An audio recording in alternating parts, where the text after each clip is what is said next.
refleks tidak direncanakan karena memang kejadiannya saat itu terjadi percekcokan antara ayah dan ibu si pelaku.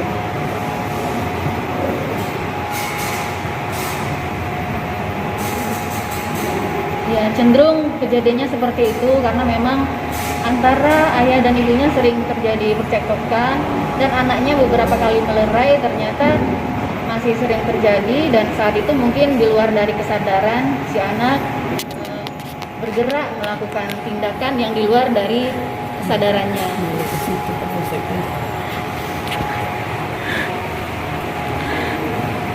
Kalau untuk sementara ini tidak ada keterangan bahwa anak pernah dianiaya oleh bapaknya. Cuma untuk ibu memang sudah beberapa kali dilakukan oleh si korban.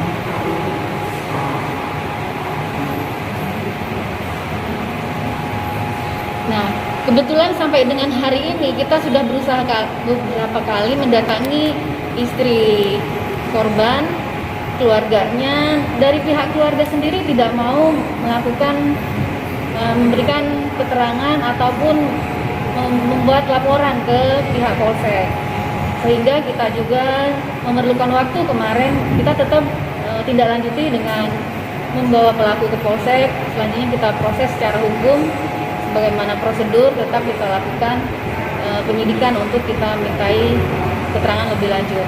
Dan saat ini untuk tersangka sendiri masih berada di polsek. Sedangkan untuk pelaku, hari ini kita mendapat kabar bahwa pelaku meninggal dunia. Maaf, saya salah. Korban yang meninggal dunia di rumah sakit setelah dirawat selama 2 hari lebih, hampir 3 hari. Korban dinyatakan meninggal dunia oleh dokter dan pihak kedokteran. Meninggal dunia di rumah sakit.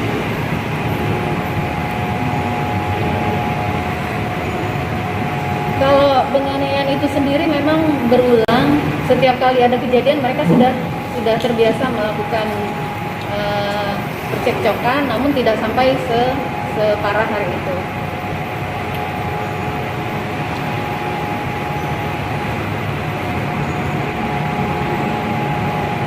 Untuk sementara kami melihat untuk tersangka sendiri masih sebatas normal, jadi masih kita lakukan penyidikan, masih proses pemeriksaan karena hari ini tepatnya hari Senin korban meninggal dunia. Jadi anaknya sendiri belum tahu kalau ayahnya meninggal dunia. Namun dari proses pemeriksaan ada rasa penyesalan dari si pelaku.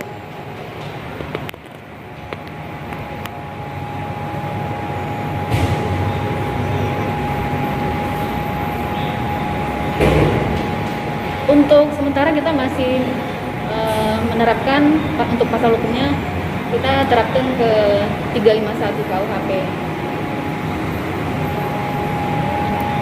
Untuk sementara mungkin masih untuk 351 5 tahun penjara.